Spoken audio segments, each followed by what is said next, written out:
तो हम लोगों ने एक कंप्लीट सेशन स्टार्ट किया है कैपेसिटर पे, जिसमें कि एक वीडियो पार्ट 1 हम लोग पढ़ चुके हैं और दूसरा वीडियो जो है वो पार्ट 1 का समरी है जो कि 10 से 12 मिनट का है। और अब तक हम लोग क्या कर चुके हैं, अब तक हम लोग बहुत सारा फॉर्मूला देख चुके हैं, उसका डेरिवेशन देख चुके हैं, उसका सिग्निफिकेंस देख चुके हैं। वो क्या क्या है? पहला है capacitance C is equal to Q upon V, और पैरेलल प्लेट कैपेसिटर के लिए ये capacitance A epsilon naught by D हो जाता है। इसी फॉर्मूला को यूज करते हुए हम लिख सकते हैं charge on positive plate of capacitor is equal to CV and potential difference across the plate of capacitor is Q by C. Potential difference between the plates of capacitor is equal to electric field into D. D is the separation between the plates. And the strength of electric field between the capacitor is sigma by epsilon naught. And sigma is surface charge density on the plate, which is charge per unit area coulomb per metre square. आज हम लोग देखेंगे कि capacitor में जो energy stored होता है वो होता है U is equal to half CV square is equal to Q square upon 2C, और इसको हम लोग बोलते हैं स्मॉल u को एनर्जी डेंसिटी, जो कि होता है half epsilon naught into capital E square. तो इसी दोनों का डिस्कशन आज हम लोग करेंगे कि कैसे एनर्जी स्टोर्ड जो होता है वो हाफ CV के बराबर होता है या क्यू स्क्वायर बाई 2C के बराबर होता है, और एनर्जी डेंसिटी जो होता है वो half epsilon naught into E square के बराबर होता है, जहां E जो है वो इलेक्ट्रिक फील्ड है between the plate of capacitor. ठीक है, तो एनर्जी स्टोर्ड इन कैपेसिटर, जिसको कि हम लोग कैपिटल U से रिप्रेजेंट करते हैं, इसका SI यूनिट जो होता है वो जूल होता है और ये एक स्केलर क्वांटिटी है। अब ध्यान से देखिए इस अरेंजमेंट को। इस अरेंजमेंट में क्या है कि एक प्लेट है और एक दो प्लेट है, ये प्लेट 1 मान लेते हैं और ये प्लेट 2 मान लेते हैं। इस प्लेट 1 और प्लेट 2 के अक्रॉस जब हम बैटरी कनेक्ट करते हैं तब ये प्लेट 1 पॉजिटिव चार्ज हो जाता है और प्लेट 2 निगेटिव चार्ज हो जाता है, और इस दोनों प्लेट के बीच का सेपरेशन D रखा गया है। अब आप लोग ये सोच के बताइए कि कोई भी opposite charge, equal and opposite charge जिसके बीच का सेपरेशन D हो, क्या वो इस तरह से स्टेबल रह सकता है या ये एक दूसरे के क्लोज आने का कोशिश करेगा? डेफिनेट सा बात है कि ये दोनों एक दूसरे के क्लोज आने का कोशिश करेगा और आएगा भी, लेकिन इस डायग्राम में दिखाया गया है कि ये सेपरेशन D पे है। इसका मतलब है कि इसको सेपरेशन D पे लाया गया है by external agent, by doing work. तो वो ही जो वर्क करना पड़ता है एक्सटर्नल एजेंट को इस प्लेट को सेपरेशन D में रखने के लिए, वही वर्क डन सिस्टम में यानी कैपेसिटर के अंदर एनर्जी के रूप में स्टोर हो जाता है, जिसको कि हम लोग पोटेंशियल एनर्जी बोलते हैं या simply energy stored in capacitor बोलते हैं। तो इस सिचुएशन को देखिए कि यहाँ एक पॉजिटिव प्लेट ब्लैक कलर से हम बनाए हैं और निगेटिव प्लेट को ब्लू कलर से बनाए हैं। इसका सेपरेशन D इक्वल टू 0 है, बैटरी से कनेक्टेड है, यानी ये प्लस हो जाएगा और ये माइनस प्लेट हो जाएगा, ये पॉजिटिवली चार्ज और ये निगेटिवली चार्ज। अब हमको वर्क डन कैलकुलेट करना है कि अगर हम इस प्लेट निगेटिव प्लेट को सेपरेशन D पर ले जाए with respect to positive plate, तो हमको कितना वर्क डन करना पड़ेगा। तो वर्क डन कैलकुलेट करने के लिए हम क्या कर रहे हैं कि एक पॉजिटिव प्लेट कंसीडर कर रहे हैं, एक पॉजिटिव प्लेट कंसीडर करें। ये एक पॉजिटिव प्लेट है, इसको कंसीडर कर रहे हैं, और ये अपने चारों तरफ क्या करता है, एक इलेक्ट्रिक फील्ड जनरेट करता है जिसका वैल्यू होता है सिग्मा बाय 2 एप्सिलॉन नॉट। अगर हम इस पॉइंट पे इलेक्ट्रिक फील्ड का बात करें तो direction magnitude sigma bye 2 epsilon not surface charge density है, यानी चार्ज पर यूनिट एरिया।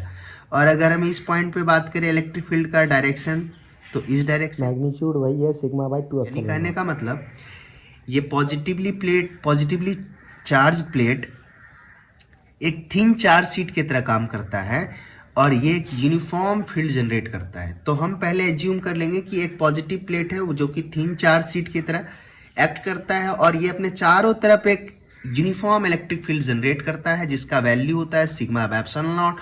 और डायरेक्शन के लिए हम लोग क्या करते हैं कि वहां पर एक यूनिट पॉजिटिव चार्ज रखते हैं। ये यूनिट पॉजिटिव चार्ज एक फोर्स एक्सपीरियंस करेगा इस पॉजिटिव प्लेट के कारण, जो कि उसको इधर रिपेल करेगा, तो डायरेक्शन इलेक्ट्रिक फील्ड का इधर हो जाएगा। सिमिलरली इस पॉइंट पे इलेक्ट्रिक फील्ड का डायरेक्शन इधर हो जाएगा। अब हम एज्यूम कर रहे हैं कि हम एक निगेटिव प्लेट को, ये जो ब्लू कलर दिखाया है, निगेटिव प्लेट को ले आए हैं जिसको सेपरेशन D = 0 पर रखे हैं। अब यहाँ पर अगर हम देखें ये यूनिफॉर्म फील्ड पैदा करता है, तो ये निगेटिव प्लेट जो है एक यूनिफॉर्म फील्ड के अंदर है। कहने का मतलब क्या है कि ये निगेटिव प्लेट है और ये एक फील्ड के प्रेजेंस में है। ये फील्ड जो है पॉजिटिव प्लेट के द्वारा जनरेट किया गया, जिसका वैल्यू क्या है, σ/ε0। इस रीजन में अगर बात करें तो डायरेक्शन इधर है, और इस रीजन में बात करें तो डायरेक्शन इधर है इलेक्ट्रिक फील्ड का। ठीक है, तो ये निगेटिवली चार्ज प्लेट है, इस पे चार्ज क्या है, -Q है। अब ध्यान से देखिए, तो ये वही चीज हो गया कि एक ये जो टॉपिक, ये जो डायग्राम आपको दिख रहा है, इसका मतलब क्या है कि एक चार्ज है -Q जो कि एक्सटर्नल फील्ड E में रखा गया है, जिसका वैल्यू σ/ε0 है। तो हम जानते हैं कि इलेक्ट्रिक फील्ड जो होता है वो फोर्स पर यूनिट चार्ज होता है, और फोर्स हम लोग लिख सकते हैं F = क्या होगा, Q × इलेक्ट्रिक फील्ड। यानी कहने का मतलब ये एक्सप्रेशन क्या कहता है कि अगर किसी चार्ज Q को हम इलेक्ट्रिक फील्ड में रख दें तो उस पर जो फोर्स लगता है वो Q × E होता है, और इस फोर्स का डायरेक्शन इलेक्ट्रिक फील्ड के डायरेक्शन के अलॉन्ग होता है। कब, जब चार्ज पॉजिटिव होता है तब, और चार्ज अगर निगेटिव होता है तो इस फोर्स का डायरेक्शन जो होता है इलेक्ट्रिक फील्ड के अपोजिट हो जाता है। तो ध्यान से देखिए, ये जो निगेटिव प्लेस हम यहाँ पर प्लेस किए, जो अभी सेपरेशन D = 0 पे है, इस पे इस पॉजिटिव प्लेट का फील्ड इस डायरेक्शन में फोर्स लगा रहा है। क्यों, क्योंकि फील्ड का डायरेक्शन इधर है, तो फोर्स किधर लगेगा, इस डायरेक्शन में लगेगा, अपोजिट। और हमको अगर इसको पुल करके सेपरेशन D पर लाना है, स्लोली पुल करना है, तो हमको एक एक्सटर्नल फोर्स लगाना पड़ेगा, और इस एक्सटर्नल फोर्स का मैग्नीट्यूड इसके बराबर होगा, तभी हम स्लोली ला पाएंगे। यानी कहने का मतलब थोड़ा सा ज़्यादा होगा, लेकिन हम कैलकुलेशन के लिए मानेंगे कि F एक्सटर्नल का मैग्नीट्यूड और FE का मैग्नीट्यूड क्या है, बराबर है। तो वर्क डन क्या होता है, वर्क डन का फॉर्मूला होता है F external .dx, F external का मैग्नीट्यूड dx का मैग्नीट्यूड × cos 0। क्योंकि हम F external फोर्स इस डायरेक्शन में लगा रहे हैं, तो डिस्प्लेसमेंट भी इसी डायरेक्शन में हो रहा है, यानी थीटा का वैल्यू क्या हो जाएगा, 0 हो जाएगा, और थीटा का वैल्यू 0, यानी वर्क डन हम लोग क्या लिख सकते हैं, फोर्स F एक्सटर्नल का वैल्यू, और डिस्प्लेसमेंट कितना होगा, सेपरेशन D पर लाना है हमको। ठीक है, तो सेपरेशन D पे लाना है तो डिस्प्लेसमेंट D हो गया, यानी वर्क डन कितना हो गया, फोर्स हो गया Q × E, क्योंकि इस वाले प्लेट का चार्ज क्या है, -Q। ठीक है, और यहाँ पर इलेक्ट्रिक फील्ड का वैल्यू क्या है, E, तो E मान लीजिए, यानी फोर्स हो गया Q × E, जिसका डायरेक्शन क्या होगा, इस डायरेक्शन में होगा। ठीक है, लेकिन ये हम F एक्सटर्नल लिख रहे हैं, तो इसका मैग्नीट्यूड क्या हो जाएगा, Q × E × D। अब ये इलेक्ट्रिक फील्ड हमको पता है कि कितना होता है, σ/ε0 होता है, और सिग्मा क्या होता है, चार्ज अपॉन ε0 होता है। यानी वर्क डन का फाइनल एक्सप्रेशन क्या आ गया, Q² D/ε0। यानी एनर्जी स्टोर्ड, यही वर्क डन क्या होता है, एनर्जी के रूप में क्या हो जाता है, स्टोर्ड हो जाता है। तो U = हम लिख सकते हैं इतना, Q² D/A/ε0। इसको हम थोड़ा सा अरेंज कर सकते हैं, इसको लिख सकते हैं Q² D/A/ε0 D। अब इस एक्सप्रेशन को ध्यान से देखिए, A/ε0/D जो है वो तो कैपेसिटेंस होता है, यानी एनर्जी क्या हो गया, Q² 2C। यानी एनर्जी स्टोर्ड इन कैपेसिटर हो गया Q² 2C, that is equal to ½CV²। अब ये ½ CV² कैसे आया, अगर हम इस एक्सप्रेशन में Q का वैल्यू CV पुट करें तो क्या आ जाएगा, C² V² आ जाएगा, और C नीचे में A गो है और ऊपर में 2 गो है, तो A गो कट जाएगा, तो ½ CV² हो गया। इसी को हम लिख सकते हैं ½ Q × V। कैसे, C × V, CV को क्या लिख सकते हैं, Q, और V को V रहने दें, यानी ½ QV। यानी energy stored in a capacitor क्या हो गया, ½ CV² हो गया, Q² 2C हो गया, या ½ QV हो गया। ठीक है, होप ये चीज़ आपको समझ में आ गया होगा। कोई डिफिकल्ट एक्सप्रेशन नहीं है, ये डेरिवेशन नहीं है ये। आगे हम लोग बढ़ते हैं, एनर्जी डेंसिटी का बात करते हैं। एनर्जी डेंसिटी को अगर देखें तो एनर्जी डेंसिटी को डिफाइन किया जाता है energy stored per unit volume. ध्यान से देखिए, ये कैपेसिटर का पॉजिटिव प्लेट है, ये कैपेसिटर का नेगेटिव प्लेट है। पॉजिटिव प्लेट से फील्ड लाइन ओरिजिनेट होकर नेगेटिव चार्ज पे गया है, और इस फील्ड का स्ट्रेंथ जो है वो σ/ε0 है। इस नेगेटिव प्लेट का पोटेंशियल को V- से रिप्रेजेंट किए, और पॉजिटिव प्लेट के पोटेंशियल को V+ से।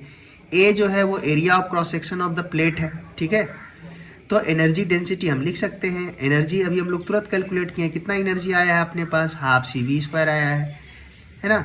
और वॉल्यूम कितना है, तो area of cross section into thickness. ध्यान से देखिए इस प्लेट का area of cross section A है और सेपरेशन कितना गया है, D है, तो वॉल्यूम क्या हो गया, AD। ये इक्वेशन नंबर 1 हो गया। अब अगर हम पोटेंशियल डिफरेंस V निकालना चाहते हैं तो V को हम लिख सकते हैं, V equal to V plus minus V minus is equal to ED। ये रिलेशन हम लोग पिछले 2 दिन से पढ़ रहे हैं, V इक्वल टू ED होता है कैपेसिटर में रिलेशन। और कैपेसिटेंस जो होता है पैरेलल प्लेट कैपेसिटर का वो होता है A epsilon naught by D। तो हाफ CV² बराबर क्या हो जाएगा, हम C का वैल्यू पुट कर दिए A epsilon naught by D और V का वैल्यू पुट कर दिए ED, तो क्या हो गया E²D², D और D कैंसिल हो गया, यानी एक्सप्रेशन क्या आ गया, half A epsilon naught E² into D। इस एक्सप्रेशन को हम इक्वेशन 1 में पुट कर देंगे, तो half CV² by AD equal to हो जाएगा, हाफ CV² का वैल्यू है half A0 epsilon naught into E², तो half epsilon not A into E² into D। A और D कैंसिल आउट हो गया, यानी फाइनल एक्सप्रेशन क्या आ गया, half epsilon naught into E²। तो ये एनर्जी डेंसिटी हो गया is equal to half epsilon naught into E², जहाँ E जो है वो इलेक्ट्रिक फील्ड है between the region bounded by the positive plate and negative plate. ये कन्फाइंड इलेक्ट्रिक फील्ड है, ये वो इलेक्ट्रिक फील्ड है। इसीलिए इसी एक्सप्रेशन के आधार पे हम लोग बोलते हैं कि कैपेसिटर क्या है, कि एक एनर्जी स्टोरिंग डिवाइस है। और ये एनर्जी स्टोरिंग डिवाइस है, तो ये एनर्जी कहाँ स्टोर करता है, capacitor stores energy in the form of electric field, और यू मे से the confined electric field between the plates. तो ध्यान से देखिए C इज इक्वल टू, फिर से फॉर्मूला को हम लोग रिकैप कर लेते हैं, C is equal to Q/V, जिसका वैल्यू होता है A epsilon naught by D। इसका भी डेरिवेशन हम लोग देख चुके हैं। Potential difference between the plate होता है वो Q/C होता है। Q जो होता है वो charge on the positive plate होता है ऑन द इनर सरफेस, और charge Q is equal to क्या लिखते हैं, CV। एनर्जी क्या आ गया अपने पास, हाफ CV², जो कि किसके बराबर होता है, Q² बाय 2C के बराबर होता है। और पांचवा जो वो क्या है, वो है एनर्जी डेंसिटी, जो कि half epsilon naught into E² के बराबर होता है, जहां पर E जो है वो electric field between the positive plate and negative plate of the capacitor है, जो कि सिग्मा बाय एप्सिलॉन नॉट के बराबर होता है, और सिग्मा जो होता है वो चार्ज अपॉन एप्सिलॉन नॉट के बराबर होता है। ठीक है, थैंक यू।